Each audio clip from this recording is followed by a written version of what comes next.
Dembaş temaşevanın heja. Ez Kemal Avcı. Veke hunj dizanın Partiya Demokratike gelen HDP beriya demeke Kurt kongreya xwe li darxist û hevserokên xwe guherand. Li şûna Selahattin Demirtaş sezayî temelli, li şûna Serpil Kemalbay jî Pervin Buldan bûn hevserokên nû yên HDP. Em niha li navenda giştiya HDP'nê û hevseroka nû ya HDP Pervin Buldan, Birêz Pervin Buldan mêvanê me ye û em dê bi Birêz Buldan ra li ser polîtikayên HDP û mijarên ku di Rojava danê biaxivin. Birêz Buldan, di destpêkê de hûn bi xêr hatin. Di encama sêyemîn kongreya HDP de hûn weke hevserok hatine hilbijartin. Em jî we pîroz dikin û ji bo kar û xebatên we serkeftinê dixwazin. We di kongreyê de rêveberiya HDP jî guherî. Di serdema nû de dêgiringiya HDP li ser çi be? Ez dixwazim bi zelalî bêjim ku ji bo HDP dê di serdema pêşiya me de giringî bingehên siyaseta partiya me bin, dê ew biryar bin yên ku 5 sal bêriya niha partiya me li ser wan pîvan û esasan hatiye avakirin. Partiya Demokratîk a Gelan ne partiyeke ku bi tenê ji Kurdan pêk hatiye. Partî nûnirtiya wan aliyan dike, yên ku li Tirkiye mafê wan hatiye bin pêkirin, yên ku dengê wan hatiye qutkirin û heman demê de partiyeke ku nûnirtiya bawerê û nasnameyên cuda jî dike. Ez dixwazim bêjim ku ji niha pêve jî baweriya me ya bi aşitiyê û azadiyê û demokrasiyê dê qat bi qat zêdetir bibe û ji bo ev daxwazwerên cîbicîkirin jî dê karên me bi lezgînî berdewam bin. Mixabin em dibînin ku AKP dixwaze HDP bavê ji dervê qada siyasetê û ji bo vê yekê jî dixebite.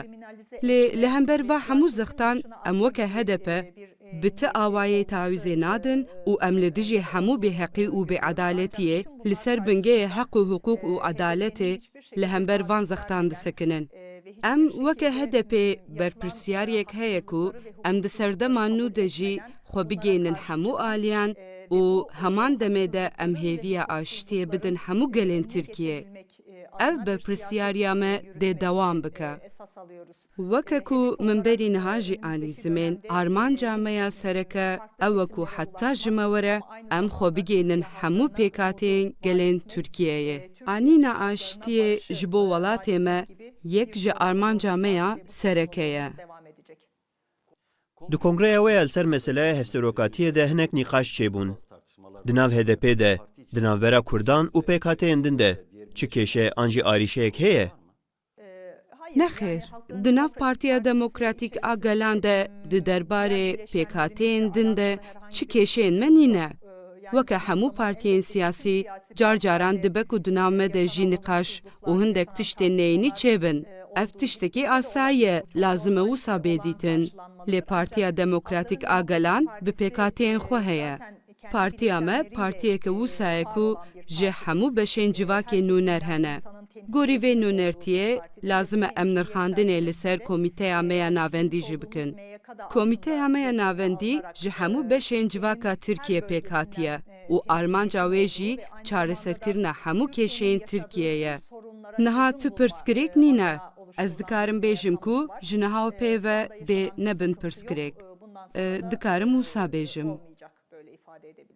Eger dema hilbijartina nehê guhertin, sala pêşiya me biryar e sê hilbijartin werin kirin. Lê tê gotin ku îhtimal heye dema hilbijartinên serokatî û parlamentoyê bikêşin pêş. Ev yek pêkan e gelo? Li Tirkiye ti hilbijartinek di dema xwe de nehatiye kirin û nahê kirin jî. Mixabin êdî ev bûye rastiyeke Tirkiye. Herçend dema hilbijartinan 5 salan carek be jî, ji ber qeyran û aloziyên li Tirkiye her dem biryara hilbijartinên pêşwext dide. Ez bawer dikim ku divê serdemê de jî dê hilbijartineke pêşwext were kirin. Ji ber ez bawerim ku niha rewşa heyî nebaş e û Tirkiye berev karesatan ve diçe. Ez texmîn dikim ku AKP di çerçoveya tifaka ya bi MHP re di demeke nêzik de Tirkiye bibe hilbijartinan. Ji xwe dema em li dîroka Tirkiyeyê dinêrin, gelek mînakên bi vî awayî derdikevin pêş mirov. Ev ne tiştekî nû ye. Dibe ku dema hilbijartinan weke ku li kulîsan behs dikin, nagê 15 tîrmehê. Lê wisa xuya ye ku divê payîzê de hilbijartinek li pêşiya me heye. لهمبر اتفاقا AKP و MHP هنک آلی جی دخوازن کو پارتیین دن جی ورن جمع هف و اتفاقه که آوا بکن وکه کو HDP، CHP، سعادت و ای پارتی اتفاقه که بوی شکلی ممکنه گلو Divan demê dawî de herî zêde ev pirstê kirin.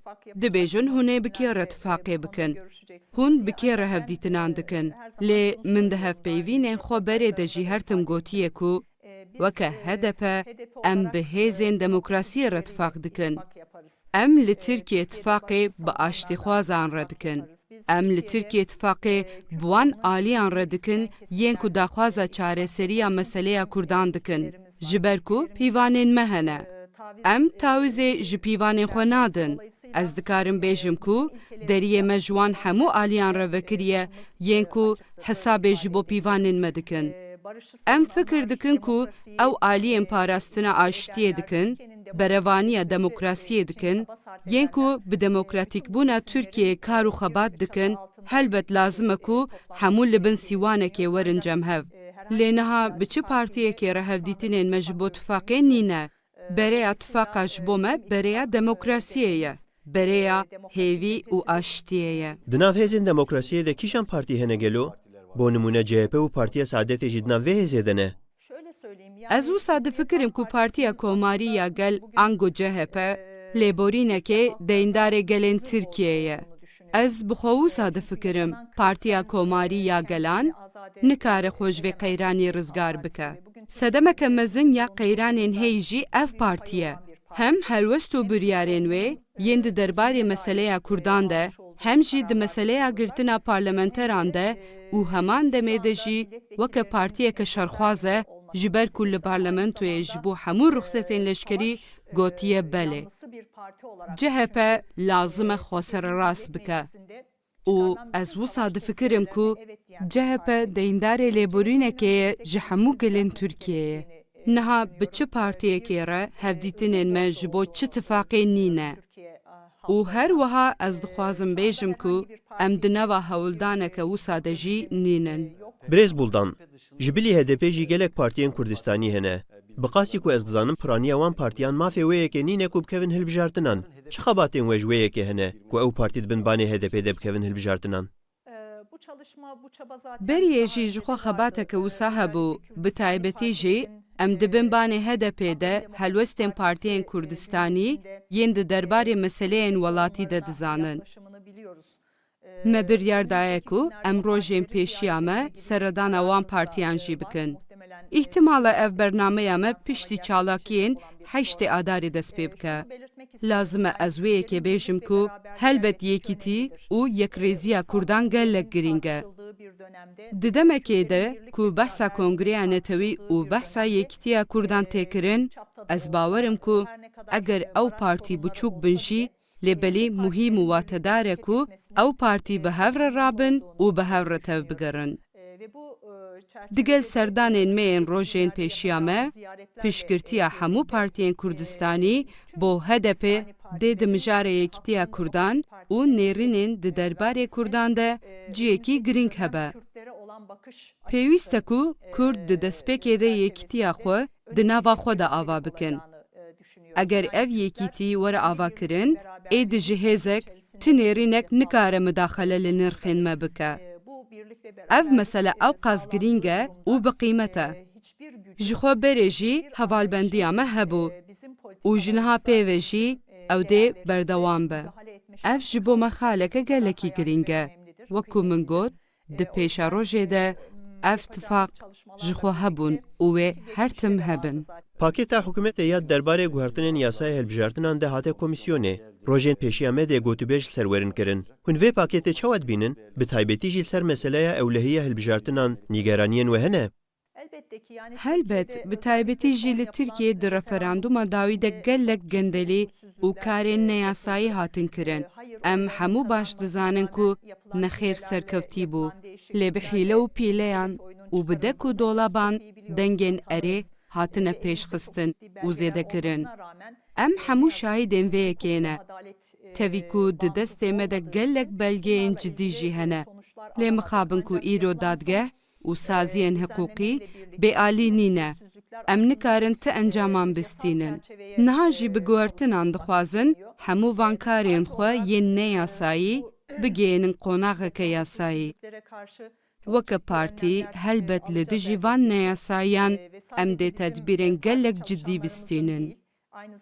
Em dizanin ku ne tenê xebatkarên partiya me, heman demê de alîgir û dengdêrên me jî di meseleya xwedî derketina sindoqan de hesasiyeteke mezin heye.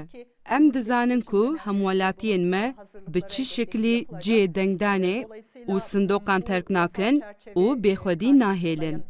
Di hilbijartinên pêşiya me de jî helbet amadekarî ji bo vê yekê wê were kirin. Em vê pergala ku karên neyasayî û gendel digihîne qonaqeke yasayî rast nabînin.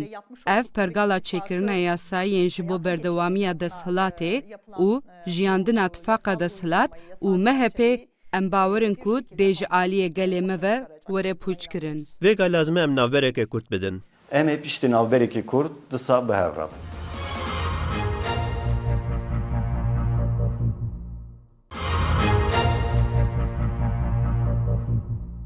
Dubare silav. Em disa bihevranê û birêz Pervîn Buldan ra hep peyvîna me berdewam e. Birêz Buldan, hûn demeke dirêj nava şanda İmraliyê de bûn û hem bi Birêz Öcalan re hem jî birayedarên dewletê re hevdîtin pêkanîn. Hûn pêvajoyê ji nêzik ve dizanin. Bi dîtina we proseya çareseriyê çima bi dawî hat? Pêvajo çima bi dawî hat? Em li ser vê mijarê pir axivîn û me gelek niqaş kirin. Di meseleya bi dawî hatina proseya çareseriyê de ez wisa difikirim ku roleke mezin ya bêsamimiyeta hikûmetê hebû. Lazim e em behsa vê yekê bikin. Di destpêkê de em dibînin ku hikûmetê prose li gorî rastiyê binav nekir û helwesteke rast û durust jî nebû. Di nava sê salan de dixwest pêvajoyê tenê weke pêvajoya diyalogan birêve bibe. Herî dawî dema ku me bi Birêz Öcalan re hevdîtin kir, digot êdî lazim e şandeke çavdêr seredana vir bike. Ji ber ku 28 Sibatê li Qesra Dolmabahçeyê beyanetek hebû û ev beyanat hate xwendin. Pêwîst bû ku dibin çavdêriya şandeke çavdêr de niqaş li ser vê beyanatê werin kirin. Meseleya şandên çavdêr rast e ku di navraya giştî de gelek hate niqaş kirin lê hikûmeta AKP beriya heftê Hezîranê dixwest pêşiya baweriya bi HDP bigire. Heman demê AKP kete rewşeka ku nedixwest meseleya Kurdan bi rêyên demokratîk çareser bike. Ez wisa dinirxînim ku proseya çareseriyê yan jî aştiyê ji ber bêsamimiyeta hikûmeta AKP têk çû. Ji ber ku ji destpêkê hem di meseleya gavên pêwîst de, hem di gotinan de, hem jî helwestên di derbarê Öcalan de, em dizanin ku piştî wê demê rê nedan Birêz Öcalan bi kesî re hevdîtinan bike û ew niha rûbirûyî tecrîdeke giran e. Bi kurtî ez dixwazim amaje bi vê yekê bikim. Sedemên têkçûna proseyê bêçareseriya AKP û xirabûn û xeletiyên navxweyî yên wê hebûn. Ji ber ku Birêz Erdogan di daxuyaniya xwe di serî beyanata li Qesra Dolmabahçe ev wê ne jî înkar kir, weke ku hîç nebû hesiband. Daxuyaniyek da û eşkere kir ku ew hem beyanata li wir hem wêneyê li wir nas nake û wî proseya çareseriyê jî ragirtiye û daniye sarincê de. Ev jî ji me re eşkere dike ku sedema têkçûnê hikûmeta AKP ye. Hinek alî jî dibêjin herçend Erdogan dixwest proseyê betal bike. Eger PKK dest bi şalakiyan nekiribûya, dîsa jî prose têk netçû û ew ê berdewam bikira. Li gorî we xwediyên van gotinan heta çend mafdarin? Ez baş dizanim eger hikûmeta AKP xwestiba proseyê dewam bike, ez dizanim û dikarim bi eşkereyê bêjim ku Birêz Öcalan dê biryarên cuda stin diba. Di hevdîtina me ya dawî de jî îfade kiribû. Digot eger şandeke çavdêr were giravê û dibin çavdêriya niqaş li ser mutabaqata Dolmabahçeyê dest pê bikin, Ez dê bangê ji pekekê bikim ku êdî li dijî Tirkiye dev ji çekan berdin û kongreyê encam bidin. Rayedarên hikûmetê jî vê yekê gelek baş dizanin. Di hemû hevdîtinên me de li ser navê dewletê rayedar hebûn û hemû hevdîtinên me de hatin tomarkirin. Dewletê û hikûmetê ev yek dizanin û bizanebûn ev mesele anîne vê rewşê. Ez dixwazim bêjim ku sedemên vê rewşê hikûmet û dewletin. Ez dizanim ku PKK jî dê li gorî bangewaziyên Birêz Öcalan tev bigere. Dizanin, ji ber ku min tenê bi girava îmiralê re hevdîtin nedikirin, min heman demê de li Qandîlê bi berpirsên kecekê re jî hevdîtin dikirin. Ji ber wê ez ev qas bi zelalî gotinên xwe dibêjim. Tiştekî wisa cihê qebûlkirinê niye. احتمالا destpêkirina proseyeke weke proseya çareseriyê heye gelo. Ez ti car hêviya xwe wenda nakim. Ez yek ji wan kesanim ku baweriya min heye û lazim e proseyeke nû dest pê bike. Meseleya Kurdan girantir dibe, bûye meseleyeke navneteweyî û heta neyê çareserkirin jî ber bi serdemekê wisa vediçe ku her roj însan jiyana xwe ji dest didin. Hêzûye ku em basawiyekê bikin kawê kengî dest pê bike, lê ez difikirim ku pêwîst e demildest dest pê bike. û ya rastî lazim e tecrîda li ser Birêz Öcalan demildest were rakirin.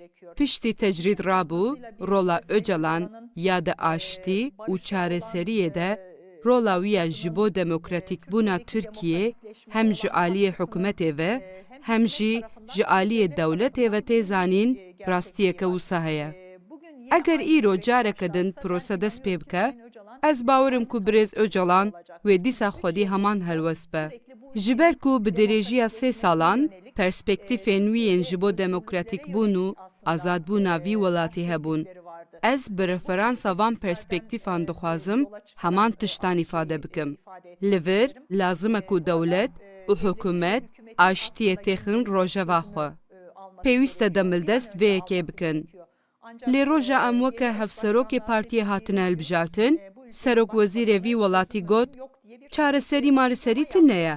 Niha eger di rojeva hikûmetekê desthilatekê de çareserî tune be, ew ê welatekî çawa birêve bibin?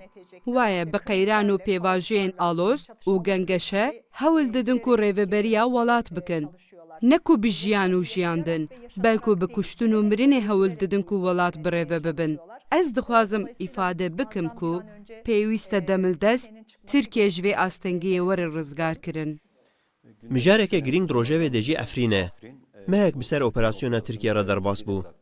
Armanca Tirkiye çi ye û çima müdaxale li Efrînê dike?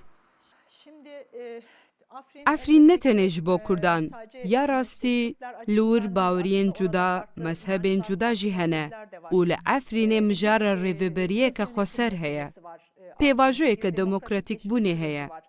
Tirkiye ne tenê li dijî Kurdên xwe, li kî derê dinyayê dibe bila bibe, cîranên xwe jî di nav de, li hember destkeftên Kurdan aciziyeke wanî mezin heye. Bi destkeftên Kurdan aciz dibin. Armanca çûyîna wan em baş dizanin ku müdaxalekirina wan korîdoran niye. Em vê yekê baş dizanin. Çûna wan li dijî destkeftên li wê derê ne. Lazim e ku bizanin ev pengav li dijî statûya Kurdan e, ku Kurdan bi dest xistiye. Em vê yekê bi zelalî dibînin. Bi taybetî di meseleya Efrînê de niha Tirkiye ketiye tengasiyekê. 33-34 rojin li wê derê hem xelkê sivîl tê kuştin, hem pêvajoyeke ku cenazeyên leşkeran tên Tirkiyeyê. Ez dixwazim bêjim ku pêwîst e Tirkiye demildest ji vê tengasiyê derkeve. Lazim e demildest dev ji vê xeletiyê were berdan. Ev ne tirrê ye. Ez difikirim ku di vê meseleyê de jî pêwîst e mizakere û diyalog hebe. Rêyên hevdîtinê bi Kurdan re hene. Ku li ser mêzê bi diyalog mesele were gotûbêj kirin. Tevê hebûna rêyên diyalogê jî eger şer û pevçûn weke rêbê dîtin, ez bawerim ku ev rê wê di demên pêşiya me de li Tirkiye bibe sedema qeyranên mezintir û dê karên Tirkiye di paşa rojê de zehmettir bike. Hûn hatina hêzên milîsyên girêdayî rejîmê bo Efrînê çawa şîrovet kin gelo? Dibe ku hêzên girêdayî rejîmê li gorî rêkeftineke di berjewendiya Kurdan de derbasî Efrînê bibin. Tiştekî rast niye ku em behsê hemû hûrgiliyan bikin. Lê ez texmîn dikim ku rewş dê heta çend rojên pêşiya me zelaltir bibe. Di demekê de ku dê Tirkiye li rêyên ji wir derketinê bigere û meseleya hatina hêzên rejîmê heye. Em ji niha de nizanin ka Tirkiye heta çend amade ye bi hêzên rejîmê re şer bike, ango rûbirûyê hêzên rejîmê bibe. Ji ber wê ez dixwazim bêjim ku pêwîst e hêzên rejîmê li destkeftên wê derê xwedî derbikeve û lazim e em wisa li meseleyê binêrin ku ew destkeftên heyî yên hemû gelên Sûriyê ne. Ji ber wê pêwîst e rejîm jî ji wan destkeftan bi çi awayî nede ti kesekî û li wan xwedî derbikeve. Ez wisa difikirim. Helwesta Tirkiye ya li hember rejîmê jî dê heta çend rojan eşkere bibe. Lê ez bawer nakim ku Tirkiye tiştên cuda bide pêşiya xwe. Gelo Tirkiye dikare tiştekî wisa bike, ez nebawerim. Bi dîtina we îhtimal heye ku demên bên Tirkiye bi Esad rejî bikeve diyalogê? Ew ê bikeve diyalogê. Tirkiye car caran hindek serok û hindek serok wezîr li gorî berjewendiyên xwe emel kiriye. Nêzîkbûna wê li hember Esed jî dê wisa be.